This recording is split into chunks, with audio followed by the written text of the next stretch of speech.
Everyone, welcome back to my channel इनकी learning academy. आज के इस वीडियो में हम लोग देखने वाले हैं BSc part 3 math honours paper 6 group A. Paper 6 में आपको मॉडर्न अलजेब्रा पढ़ना है, तो इसमें हम लोग ग्रुप ए जिसमें ग्रुप थ्योरी पढ़ना है, तो ग्रुप थ्योरी का क्वेश्चन बैंक का सोल्यूशन देखेंगे 2021 में पूछे गए क्वेश्चन का सोल्यूशन। तो चलिए देखते हैं 2021 में कौन कौन से क्वेश्चन पूछे गए हैं। तो क्वेश्चन नंबर फर्स्ट है, define normaliser of an element of A group, prove that normaliser Na of A belongs G is a subgroup of G। तो इसके सोल्यूशन के लिए लिखेंगे normaliser of an element of A group. इसका definition लिखेंगे if A belongs G then normalizer of an element A in G is denoted by Na and defined a set of all those elements of G which commute with A। तो normaliser क्या है? If A belongs G then normalizer of an element A in G is denoted, इसे denote करते हैं Na and define करते हैं a set of all those element of G, जो set G के सभी एलिमेंट हो विच कम्यूट विथ ए और ए के साथ कम्यूट हो। इसे सिम्बोलिकली कैसे डिनोट करते हैं? तो symbolically Na equal to Na को क्या बोलेंगे? नॉर्मलाइजर। ठीक है, normaliser of an element A in G equal to X belongs G, Ax बराबर X A। इसे सिम्बोलिकली ऐसे डिनोट किया जाता है नॉर्मलाइजेशन को। चलिए इसके प्रूफ को देखेंगे। तो प्रूफ क्या है? From definition of normalizer Na of A belongs G we have normalizer of element A in G is equal to X belongs G such that Ax बराबर X A। तो इसके लिए हम लोग सपोज करेंगे x1 एंड x2, और x1 x2 जो belongs कर रहा है normaliser of an element A in G, तो therefore Ax1 is equal to x1A लिख सकते हैं। Ax1 जिस तरह हम लोग नॉर्मलाइजर को सिंबॉलिकली डिफाइन किए हैं, वैसे यहाँ पे Ax है इज इक्वल टू XA है। तो अगर यदि x1 और x2 normaliser of element A in G में बिलोंग कर रहा है, तो इसे हम लोग लिख सकते हैं Ax1 is equal to x1A। x की जगह पे x1 लिख सकते हैं, तो यहाँ से इसको लिखा गया है Ax1 is equal to x1A। और इसी तरह लिख सकते हैं एंड Ax2 बराबर x2A, क्योंकि x1 और x2 दोनों बिलोंग कर रहा है normaliser of an element A in G में, इसलिए हम लोग इसको इस तरह भी लिख सकते हैं Ax2 is equal to x2A। Firstly we have to show that x2 का inverse belongs Na, we have Ax2 is equal to x2A। तो हम लोग इसको x2 का इन्वर्स जो होगा वो normaliser of an element A in G में बिलोंग्स कर रहा है। तो इसको हम लोग प्रूव करने के लिए हमको इसको प्रूव करके दिखाना होगा Ax2 is equal to x2A। तो यहाँ पे हम लोग Ax2 is equal to x2A को लेकर चल रहे हैं, तो x2 इनवर्स दोनों साइड में इसको कर दिया गया। ठीक है, तो left hand side and right hand side दोनों तरह इसको हम लोग x2 इनवर्स करेंगे। ठीक है, तो जिस तरह हम लोग लेफ्ट हैंड साइड करेंगे उसी तरह हम लोग को राइट हैंड साइड भी करना होगा।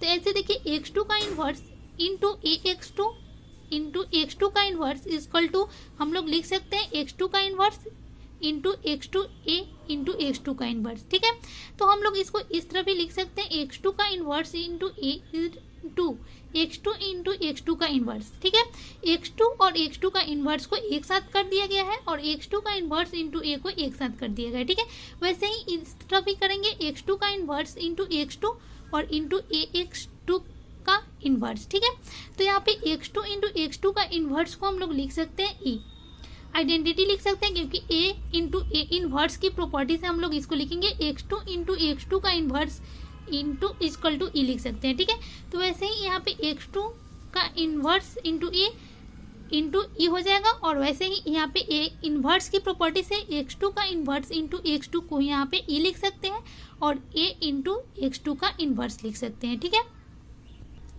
तो हम लोग इसको लिख सकते हैं x2 का inverse E equal to A x2 का इन्वर्स। तो वैसे हम लोग इसको लिख सकते हैं x2 का इन्वर्स बिलोंग्स टू Na, क्योंकि यहाँ पे x2 का inverse into A equal to A into x2 का इन्वर्स हो गया।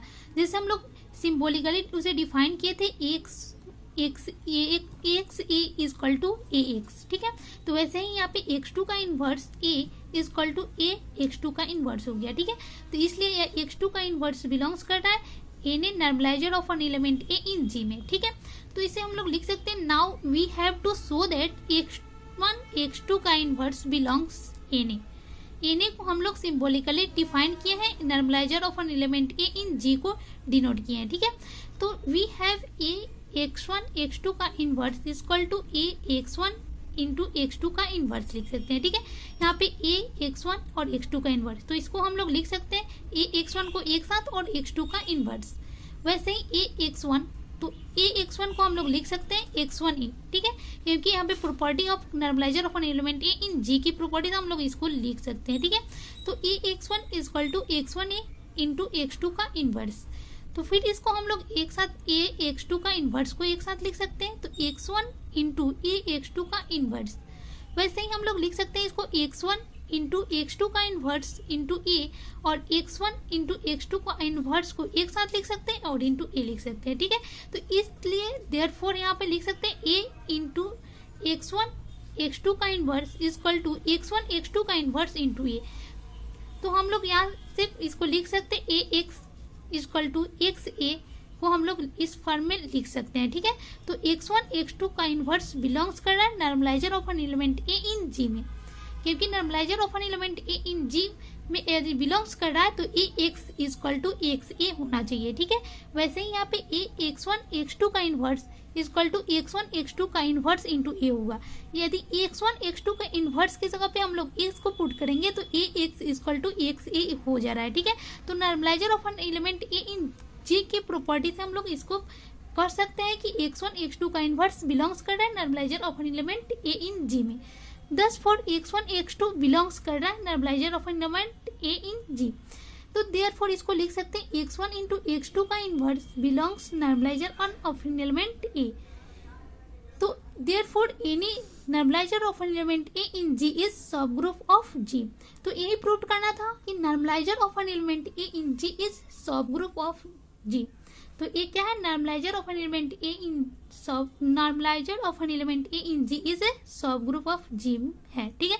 तो यही प्रूव करना था और ये प्रूव हो गया।